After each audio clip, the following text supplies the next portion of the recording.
Friends మనం last క్లాస్లో tests అని విన్నాం కదా. సో ఈ టెస్ట్లు ఏంటంటే మనం ఈ సైజ్ ఎన్ అంటే ఏంటి సైజ్. సో సైజ్ మీద అది బేస్ అయి ఉంటుంది. ఒకవేళ సైజ్ అనేది 30 కన్నా ఎక్కువ ఉంటే అంటే ఎన్ గ్రేటర్ దాన్ 30 అయితే అప్పుడేంటి అది లార్జ్ శాంపుల్ టెస్ట్. ఎప్పుడైతే ఎన్ గ్రేటర్ దాన్ 30 ఉంటుందో అప్పుడు మనం లార్జ్ శాంపుల్ టెస్ట్లు అనేవి యూజ్ చేయాలన్నమాట. అంటే ఏంటి Z test. Large sample test అంటే జెడ్ టెస్ట్ని యూజ్ చేయాలి. సో ఇప్పుడు లార్జ్ శాంపుల్ టెస్ట్లో ఏంటి Z test for single mean, Z test for difference of means, Z test for single proportion, Z test for difference of proportion అని 4 types ఉంటాయి. So ఇవి 4 types అనేవి ఒక్కొక్కసారి డైరెక్ట్గా అడగచ్చు క్వశ్చన్లో, కొన్నిసార్లు డైరెక్ట్గా అడగకపోవచ్చు. సో అలాంటప్పుడు డైరెక్ట్గా అడగకపోతే మనం ఇది ఆ టైపే అనేసి ఇది ఆ టెస్టే అని మనం ఎలా ఐడెంటిఫై చేయాలో చూద్దాం. సో ఫస్ట్ వన్ వచ్చేసరికి Z test for single mean. Z test for single mean అంటే ఏంటి, మీన్ అనేది ఉంటుంది ఇందులోన, మీన్ ఉంటుంది. ఎస్టీ అంటే standard deviation. So mean, standard deviation with 1 sample. So ఈ 3 కనుక ఆ క్వశ్చన్లో ఉంటే అప్పుడు మనం ఏ టెస్ట్ అనేది చేయాలి, Z test for single mean అనేదాన్ని చేయాలి. నెక్స్ట్ సెకండ్ వన్ వచ్చేసరికి మీన్ ఉంటుంది, అలాగే స్టాండర్డ్ డేవియేషన్ కూడా ఉంటుంది. అలాగే దాంతోపాటు ఏముంటుందంట 2 శాంపిల్స్ ఉంటాయి. సో 1 శాంపిల్ అయితే సింగిల్ మీన్, 2 శాంపిల్స్ అయితే డిఫరెన్స్ ఆఫ్ మీన్స్. ఓకేనా. సో మీన్ ఎస్డి అనేది ఇక్కడ ఉంటాయి. సో మీన్ ఎస్డి ఉంటే అప్పుడేంటి single mean, difference of means. ఇక్కడ ఓన్లీ డిఫరెన్స్ వచ్చేసరికి శాంపిల్స్లోనే ఇక్కడ మారుతాయి అన్నమాట. నెక్స్ట్ థర్డ్ వన్ వచ్చేసరికి Z test for single proportion. Z test for single proportion అంటే ఏంటి, ఇక్కడ మీన్ అనేది ఉండదు, no mean and no standard deviation. అంటే మీను ఉండదు, స్టాండర్డ్ డేవియేషన్ కూడా ఉండదు, కానీ ఏముంటుందంట 1 శాంపిల్ అనేది ఉంటుంది. సో ఇక్కడ దీనికి డిఫరెన్స్ అర్థమవుతుందా, దీనికి మీన్ ఉంటుంది, స్టాండర్డ్ డేవియేషన్ ఉంటుంది, కానీ దీనికి మీన్ ఉండదు, స్టాండర్డ్ డేవియేషన్ కూడా ఉండదు, ఓన్లీ 1 శాంపిల్ మాత్రమే సేమ్ ఇక్కడ. సో అలాంటి దాన్ని ఇక్కడ ఏమంటున్నాం, ఇక్కడ సింగిల్ మీన్ అంటున్నాం, దీనికి ఇక్కడ సింగిల్ ప్రపోర్షన్ అని అంటున్నాం అన్నమాట. నెక్స్ట్ ఫోర్త్ వన్ వచ్చేసరికి ఏంటి, Z test for difference of proportion. Z test for difference of proportion అంటే ఏంటి, ఇక్కడ మీన్ అనేది ఉండదు, నెక్స్ట్ స్టాండర్డ్ డేవియేషన్ కూడా ఉండదు, ఏముంటుంది 2 శాంపిల్స్ అనేవి ఉంటాయి. సో ఇక్కడ చూస్తే ఇక్కడ 2 శాంపిల్స్ ఉన్నాయి, ఇక్కడ 2 శాంపిల్స్ ఉన్నాయి, కానీ ఇక్కడ మీన్, స్టాండర్డ్ డేవియేషన్ అనేది ఉంటుంది, కానీ ఇక్కడ ఉండవు. సో దీన్ని Z test for difference of proportion. ఒకవేళ క్వశ్చన్లో డైరెక్ట్గా అడిగేస్తే గుడ్, ఒకవేళ అడగకపోతే మనం వీటిని చూసుకొని అది ఏ టెస్ట్ అని చూడాలి. ఇది లార్జ్ శాంపిల్ టెస్టే అని ఎలా తెలుస్తుంది, అది జెడ్ టెస్టే అని ఎలా తెలుస్తుంది మనకి, ఏదైతే మనకి సైజు ఎన్ అనేది ఇస్తారో ఆ ఎన్ అనేది 30 కన్నా ఎక్కువై ఉండాలి. సో ఎన్ గ్రేటర్ దెన్ 30 అయితే అప్పుడు మాత్రమే మనం లార్జ్ శాంపిల్ టెస్ట్ అనేవి యూజ్ చేయాలి. ఆ టెస్ట్లలో కూడా వీటిని చూసుకొని క్వశ్చన్లో ఉన్న వాటిని చూసుకొని మనం అది ఏ టెస్ట్ అనేది అప్లై చేయాలో చూసుకోవాలి. ఓకే కదా, లార్జ్ శాంపిల్ టెస్ట్లు అనేవి. సో అందులో ఫస్ట్ టెస్ట్ వచ్చేసరికి Z test for single mean. So Z test for single mean అంటే ఏంటి, ఇక్కడ మనం మీన్ ఉండాలి, నెక్స్ట్ స్టాండర్డ్ డేవియేషన్ ఉండాలి, విత్ 1 శాంపిల్ ఉండాలి అని చెప్పుకున్నాం. సో ఇక్కడ మనం మొన్న ఒకసారి చెప్పుకున్నాం కదా, వర్కింగ్ రూల్స్ అని చెప్పాం లాస్ట్ క్లాస్లోనూ, వర్కింగ్ రూల్స్. సో ఇక్కడ ఏంటి ఫస్ట్ స్టెప్ ఏమని చెప్పాము, సో ఫస్ట్ స్టెప్ వచ్చేసరికి ఏం ఫైండ్ అవుట్ చేయాలి మనం, హెచ్ నాట్ అంటే నల్ హైపోథసిస్. సో హైపోథసిస్లో టైప్స్ వచ్చేసరికి నల్ హైపోథసిస్ ఒకటి, ఆల్టర్నేట్ హైపోథసిస్ ఒకటి. మనం నల్ హైపోథసిస్ని H0తో ఇండికేట్ చేస్తున్నాం, ఆల్టర్నేట్ హైపోథసిస్ని H1తో ఇండికేట్ చేస్తున్నాం. సో ఫస్ట్ స్టెప్ వచ్చేసరికి, సో మనం ఏం చెప్పాం వర్కింగ్ రూల్లోన 5 స్టెప్స్ ఉంటాయని చెప్పుకున్నాం. అందులో స్టెప్ 1 వచ్చేసరికి డిఫైన్ నల్ హైపోథసిస్. అంటే H0 అనే దాన్ని ఫస్ట్ ఫైండ్ అవుట్ చేస్తాం. సో H0 అంటే ఇక్కడ ఏంటి, mu is equal to μ0. So mu is equal to μ0 అంటే ఏంటి, సో ఇక్కడ μ0 వచ్చేసరికి వాల్యూ గివెన్. సో అది H0 అనేదాన్ని ఫైండ్ అవుట్ చేస్తాం. నెక్స్ట్ ఆల్టర్నేట్ హైపోథసిస్ని డిఫైన్ చేయాలి సెకండ్ స్టెప్. సో ఏంటి, ఆల్టర్నేట్ హైపోథసిస్ని H1తో ఇండికేట్ చేస్తాం. సో ఏంటి ఇక్కడ ఆల్టర్నేట్ హైపోథసిస్లోన 2 టైలా అది 1 టైలా అనేది ఐడెంటిఫై చేయాలి అని చెప్పాను నేను వర్కింగ్ రూల్ చెప్పినప్పుడు. సో ఇక్కడ ఏంటి 2 టైల్ అనేది ఎప్పుడు తెలుస్తుంది, mu is not equal to, so null అనేది ఈక్వల్ టు అయితే ఆల్టర్నేట్ అనేది దానికి నాట్ ఈక్వల్ టు అవుతుంది అని చెప్పాను. సో అప్పుడు అది ఏంటవుతుంది 2 టైల్ అవుతుంది అని చెప్పాను. Next mu less than mu not అయితే or mu greater than mu not అయినా, సో ఈ రెండిట్లో ఏం వచ్చినా సరే అది ఏంటి 1 టైల్. ఓకే కదా. So mu is not equal to mu not అయితే 2 tail, mu less than mu not, mu greater than mu not అయితే అదేంటి 1 టైల్. థర్డ్ స్టెప్కి వచ్చేసరికి లెవెల్ ఆఫ్ సిగ్నిఫికెన్స్ అని చెప్పాం. లెవెల్ ఆఫ్ సిగ్నిఫికెన్స్ అనేది ఆల్ఫా తోటి ఇండికేట్ చేస్తాము అని చెప్పాం. సో ఏంటండి లెవెల్ ఆఫ్ సిగ్నిఫికెన్స్ అంటే రిజెక్ట్, సో రిజెక్ట్ యొక్క పర్సంటేజ్ అని చెప్పమాట.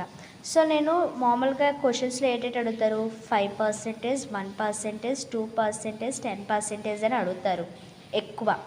సో ఒకవేళ ఏది అడగకపోతే అప్పుడు ఏం తీసుకుంటాం, డిఫాల్ట్గా 5% అనేది తీసుకుంటాం. నెక్స్ట్ ఫోర్త్ స్టెప్ వచ్చేసరికి టెస్ట్ స్టాటిస్టిక్ అంటే ఏం చెప్పాను, మనం ఏదైతే టెస్ట్ తీసుకుంటున్నామో ఆ టెస్ట్కి సంబంధించిన ఫార్ములా అని చెప్పాను. సో ఆ ఫార్ములా ద్వారా మనం ఏం ఫైండ్ అవుట్ చేయొచ్చు అని చెప్పాం, క్యాలిక్యులేటెడ్ వాల్యూ. సో ఇక్కడ ఏంటి మనం ఫైండ్ అవుట్ చేస్తున్నాం, జెడ్ యొక్క క్యాలిక్యులేటెడ్ వాల్యూ అనేదాన్ని ఫైండ్ అవుట్ చేస్తున్నాం. సో ఇక్కడ ఏంటి జెడ్ టెస్ట్ ఫర్ సింగిల్ మీన్లో టెస్ట్ స్టాటిస్టిక్ యొక్క ఫార్ములా ఏంటి, X bar minus mu by sigma by root N. Okay కదా. ఇక్కడ ఎక్స్ బార్ అంటే ఏంటి, శాంపిల్ మీన్, అలాగే మ్యూ అంటే ఏంటి, పాపులేషన్ మీన్, సిగ్మా అంటే స్టాండర్డ్ డేవియేషన్, ఎన్ అంటే ఏంటి ఇందాక చెప్పుకున్నాం సైజ్ అని.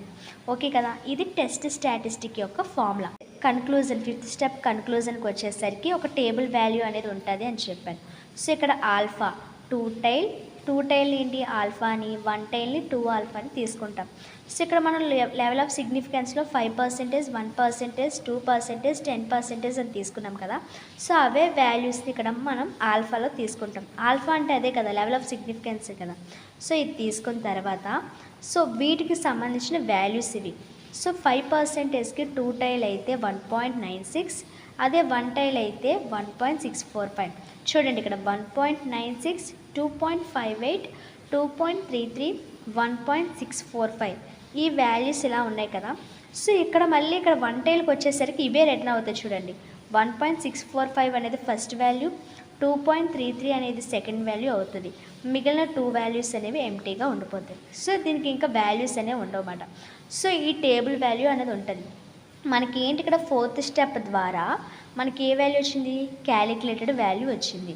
సో ఇప్పుడు మన ఈ క్యాలిక్యులేటెడ్ వాల్యూ ఏదైతే వచ్చిందో ఆ వాల్యూని సిగ్నిఫికెన్స్ వాల్యూ ద్వారా సో మనకు అక్కడ ఎంత వాల్యూ వచ్చిందో చూసి ఈ వాల్యూని కంపేర్ చేయాలి. ఎలా కంపేర్ చేయాలి అంటే సో ఇక్కడ ఇఫ్ జెడ్, సో ఇక్కడ జెడ్ అంటే ఏంటి క్యాలిక్యులేటెడ్ వాల్యూ. సో ఏదైతే మన టెస్ట్ స్టాటిస్టిక్ చేస్తే వచ్చిందో ఆ వాల్యూ మాట.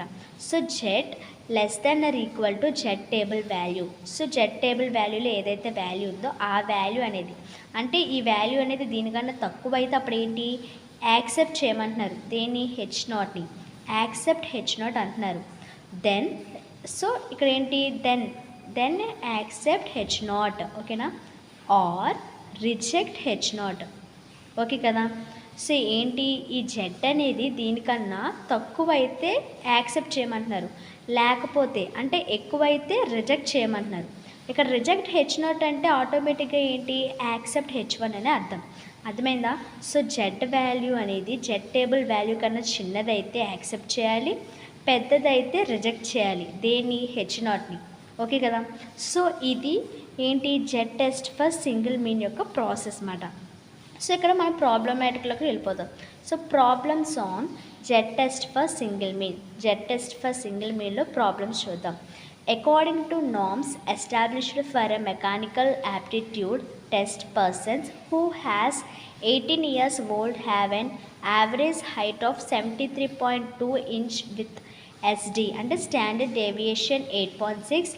If 40 randomly selected of that age averaged 76.7 inch test the hypothesis mu is equal to 73.2 against alternative hypothesis mu greater than 73.2 at 0.01 level of significance. ఇక చూస్తే మనం క్లారిటీగా క్వశ్చన్ అనేది చదివితే సో ఇక్కడ మనకి మ్యూ వాల్యూ అనేది ముందే ఇచ్చేస్తారు. ఇక్కడ చూసారు కదా, మ్యూ వాల్యూ అనేది ముందే ఇచ్చేస్తారు. సో అది ఏమవుతుంది, నల్ హైపోథెసిస్ అనేది అవుతుంది అన్నమాట. సో H0 అంటే mu is equal to 73.2. Next H1 అనేది ఏమి ఇచ్చారు మనకి, ఆల్టర్నేటివ్ హైపోథెసిస్ ఏంటి, mu greater then 73.2. So less than ఉన్నా గ్రేటర్ దెన్ ఉన్నా అది ఏమని చెప్పాం మనం, వన్ టైల్ అని చెప్పాం. ఓకే కదా, సో అది వన్ టైల్ అవుతుంది, మ్యూ గ్రేటర్ దెన్ 73.2. ఇక్కడ నెక్స్ట్ స్టెప్ 3కి వచ్చేసరికి ఏంటి, లెవెల్ ఆఫ్ సిగ్నిఫికెన్స్ అన్నాం. సో లెవెల్ ఆఫ్ సిగ్నిఫికెన్స్ అనేది మనకి ఎంత ఇచ్చారు, ఇక్కడ 0.01 అని ఇచ్చారు. సో మనం 0.01 అనేది ఎలా తీసుకుంటున్నాం, 1%. అదే 0.02 అంటే అది 2%, 0.05 అంటే అది 5%. ఓకే కదా, సో ఆ విధంగా 0.01 అంటే అది ఏంటి, 1%. సో ఇక్కడ వరకు 3 స్టెప్స్ అయ్యాయి. నెక్స్ట్ 4th స్టెప్కి వచ్చేసరికి ఏంటి, టెస్ట్ స్టాటిస్టిక్.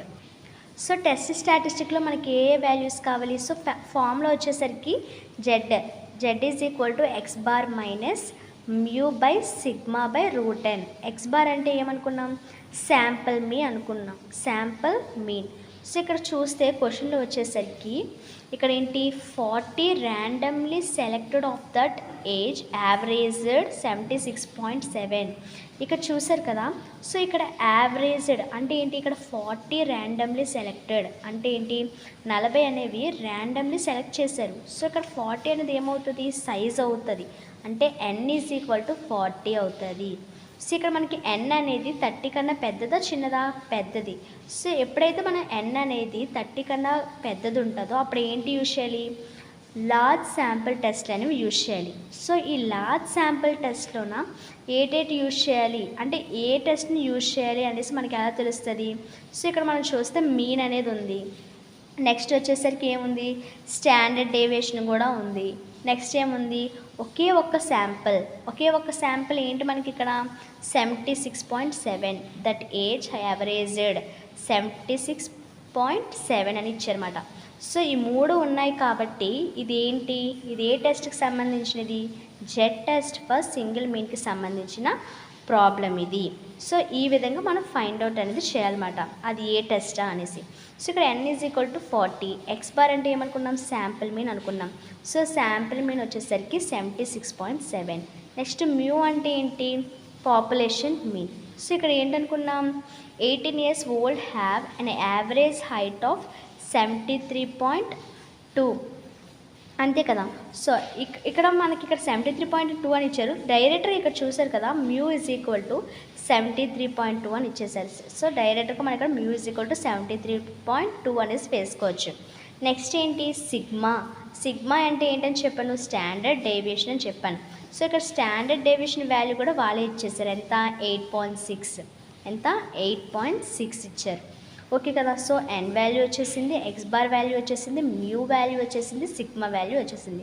సో ఈ వాల్యూస్ అన్నీ తీసుకెళ్ళి టెస్ట్ స్టాటిస్టిక్ ఫార్ములాలోన వాటిని సబ్స్టిట్యూట్ చేస్తే మనకి లాస్ట్గా జెడ్ క్యాలిక్యులేటెడ్ వాల్యూ అనేది వస్తుంది. ఎంత వచ్చింది, 2.57. సో దీనికి దగ్గరగా వాల్యూ అనేది వస్తుంది అన్నమాట. సో నెక్స్ట్ ఇప్పటి వరకు 4 స్టెప్స్ అనేవి అయ్యాయి. ఇప్పుడు 5th స్టెప్కి వస్తే లాస్ట్గా ఏంటి, కన్క్లూజన్. సో ఈ కన్క్లూజన్ స్టెప్లో ఏం చేస్తాం, టేబుల్ వాల్యూ అనేవి చూస్తాం. Z table value for 0.01. So మనకి ఇక్కడ సిగ్నిఫికెన్స్ వాల్యూ అనేది చూసుకోవాలి. సిగ్నిఫికెన్స్ వాల్యూ మనకి ఎంత ఇచ్చారు, 0.01 ఇచ్చారు. 0.01 అంటే ఎంత, 1%. ఈ 1% కూడా ఎక్కడ చూడాలి మనం, వన్ టైల్ దగ్గర చూడాలి. సో వన్ టైల్ దగ్గర ఎంత, 1%. So Z table for 0.01 one tail అంటే 0.01 ఎట్ వన్ టైల్ ఈజ్ ఎంత. సో ఇక్కడ జెడ్ టేబుల్ అనేది ఉంది కదా, చూద్దాం. సో ఇక్కడ 1% మనకి ఏ టైల్ అంటున్నారు, వన్ టైల్ అంటున్నారు. సో జెడ్ పర్సెంటేజ్ దగ్గర 1% దగ్గర వన్ టైల్ దగ్గర ఎంత వాల్యూ ఉంది, 2.33 అనేది ఉంది. So Z table value for 0.01 one tail is 2.33. ఇప్పుడు జెడ్ క్యాలిక్యులేటెడ్ వాల్యూ ఎంత వచ్చింది? 2.57 వచ్చింది. నెక్స్ట్ టేబుల్ వాల్యూ ఎంత వచ్చింది? ఫార్ములా ప్రకారం టేబుల్ వాల్యూ ఎంత వచ్చింది? 2.33 వచ్చింది. సో ఇక్కడ జెడ్ టేబుల్ వాల్యూ కన్నా జెడ్ క్యాలిక్యులేటెడ్ వాల్యూ అనేది పెద్దది కదా. సో గ్రేటర్ దెన్ అయితే ఏమని చెప్పాం? రిజెక్ట్ H0 అని చెప్పాం. రిజెక్ట్ H0 అంటే యాక్సెప్ట్ H1. ఓకే కదా. అంటే ఇక్కడ ఏం చేస్తున్నాం? రిజెక్ట్ చేస్తాం. ఒకవేళ లెస్ దెన్ అయితే అప్పుడు యాక్సెప్ట్ చేస్తాం. సో ఇక్కడ రిజెక్ట్ H0 అనేది చేస్తున్నాం. సో ఇది ఒక ప్రాబ్లం. సో ఇప్పుడు మళ్ళీ సెకండ్ ప్రాబ్లం చూద్దాం. సో సెకండ్ ప్రాబ్లం వచ్చేసరికి an ambulance service claims that it takes an average less than 10 minutes to reach its destination in emergency calls. A sample of 36 calls has a mean of 11 minutes and the variance of 16 minutes. Test the significance at 0.05 level. So ఇక్కడ చూసినట్లయితే మనకి mu ఎంత అని చెప్తున్నారు? ఇక్కడ 10. So mu naught అంటే ఏంటి? మనకి గివెన్ వాల్యూ గివెన్. ఇక్కడ మనకి ఎంత గివెన్ ఇచ్చారు? 10 అని ఇచ్చారు. సో ఫస్ట్ది వచ్చేసింది. ఫస్ట్ది ఏంటి? Null hypothesis. H0 is equal to mu, అదే మ్యూ ఈజ్ ఈక్వల్ టు 10 అని తెలిసింది. నెక్స్ట్ సో ఇక్కడ మనకి కండిషన్ ఏమైనా ఇచ్చారా? సో లాస్ట్ సమ్లో చూసినప్పుడు మనకి ఏంటి? లెస్ దెనో గ్రేటర్ దెనో లెస్ దెనో ఏదో ఒక సింబల్ అనేది ఇచ్చారు. సో ఈ రెండు సింబల్స్ ఇవ్వకుండా, ఏ కండిషన్ ఇవ్వకుండా నార్మల్గా ఆల్టర్నేట్ హైపోథసిస్ అనేది తీసుకోవాలి అంటే డైరెక్ట్గా నాట్ ఈక్వల్ టు తీసేసుకోవచ్చు. ఇది కానీ ఉంటే ఏదైతే ఇచ్చారో ఆ కండిషన్నే తీసుకుంటాం. ఈ రెండు ఇవ్వకపోతే డైరెక్ట్గా నాట్ ఈక్వల్ టు అనే కండిషన్నే తీసుకుంటాం. ఓకే కదా. సో ఇక్కడ ఏ కండిషన్ ఇవ్వలేదు, అప్పుడు ఏ కండిషన్ తీసుకుంటాం? నాట్ ఈక్వల్ టు అనే కండిషన్ తీసుకుంటాం. సో నాట్ ఈక్వల్ టు అనే కండిషన్ తీసుకుంటే అప్పుడు అది ఏంటి? 2 టైల్ అనే అర్థం. సో ఇదేంటి? 2 టైల్. నెక్స్ట్ థర్డ్ వచ్చేసరికి లెవెల్ ఆఫ్ సిగ్నిఫికెన్స్. ఇక్కడ ఎంత ఇచ్చారు మనకి? 0.05. సో 0.05 అంటే ఎలా రాసుకోవచ్చు అని చెప్పాను? 5% అని రాసుకోవచ్చు అని చెప్పాను. నెక్స్ట్ ఫోర్త్ వన్ వచ్చేసరికి టెస్ట్ స్టాటిస్టిక్స్. సో ఫార్ములా వచ్చేసరికి x bar minus mu by sigma by route n. So ఇక్కడ x బార్ వచ్చేసరికి ఏంటి? శాంపుల్ మీన్ అని చెప్పాను. సో శాంపుల్ మీన్ అంటే ఏంటి? ఇక్కడ ఏ sample of 36 calls. So 36 calls అనేది ఏంటి? n ఈజ్ ఈక్వల్ టు 36 అవుతుంది. n is equal to 36. So 36 calls తీసుకున్నాం. సో 36 అనేది గ్రేటర్ దెన్ 30 కాబట్టి మనం ఇప్పుడు లార్జ్ శాంపుల్ టెస్ట్ అనేవి చూస్తున్నాం. So 36 calls has a mean of 11 minutes. అంటే 36 కాల్స్లోన మనం ఏంటి? 11 minutes అని చూస్తున్నాం. సో 11 minutes అంటే అప్పుడు అది ఏమవుతుంది? శాంపుల్ మీన్ అవుతుంది. అవును కదా. 36లోన 11 చూస్తాం. సో 11 minutesని చూస్తామన్నమాట. అంటే ఏంటి? ఇక్కడ X bar is equal to 11 అవుతుంది. అంటే శాంపుల్ మీన్ వచ్చేసరికి ఎంత? 11 minutes and the variance of 16 minutes. So ఇక్కడ వేరియన్స్ అని ఇచ్చారు. డైరెక్ట్గా ఎస్జే అని ఇవ్వలేదు, అంటే డైరెక్ట్గా స్టాండర్డ్ డేవియేషన్ ఇవ్వట్లేదు. చూడండి ఇక్కడ ఏమని ఇచ్చారు? వేరియన్స్ అని ఇచ్చారు. సో వేరియన్స్ ఆఫ్ 16 minutes అని ఇస్తే అది ఏంటది? Sigma. So sigma is equal to 16 అని తీసుకుంటాం. n ఈజ్ ఈక్వల్ టు ఎంత తీసుకున్నాం? 36 అని తీసుకున్నాం. సో ఏవైతే వాల్యూస్ వచ్చాయో ఆ వాల్యూస్ అన్నీ ఫార్ములాలో సబ్స్టిట్యూట్ చేయగా మనకు వచ్చిన వాల్యూ ఏంటి? 0.375. సో వీటి దగ్గరలోనే వాల్యూ అనేది వస్తుంది. నెక్స్ట్ స్టెప్ 5 వచ్చేసరికి conclusion. So Z table value for 5%. So ఇక్కడ ఏంటి మనకి? నేనేం చూడాలని చెప్పాను? లెవెల్ ఆఫ్ సిగ్నిఫికెన్స్ వాల్యూ అనేది చూడాలి. నెక్స్ట్ ఇది ఏ టైల్ వచ్చిందో చూడాలని చెప్పాను. సో 5%ని 2 టైల్లో చూడాలి. సో మనం టేబుల్ అనేది ఒకసారి చేద్దాం. 5%ని 2 టైల్లో ఎంత వచ్చింది? 1.96 అనేది వచ్చింది. సో ఇక్కడ ఏంటి? 1.96. Z table value for 5% 2 tail is 1.96. So ఇక్కడ ఏంటి కండిషన్? జెడ్ క్యాలిక్యులేటెడ్ వాల్యూ ఎంత? 0.375. జెడ్ టేబుల్ వాల్యూ ఎంత? 1.96. సో ఇక్కడ ఏంటి? జెడ్ క్యాలిక్యులేటెడ్ అనేది జెడ్ టేబుల్ వాల్యూ కన్నా చిన్నది కాబట్టి లెస్ దెన్ పెట్టుకున్నాం. లెస్ దెన్ అంటే ఏంటని చెప్పాను? Accept. So accept H0. Okay కదా. సో ఇప్పుడు మనం చూసింది ఏంటి? Z test for single mean అనేది. సో సింగిల్ మీన్ అనేది చూసామన్నమాట. సో నెక్స్ట్ క్లాస్లో మిగతా చూద్దాం. Thanks for watching.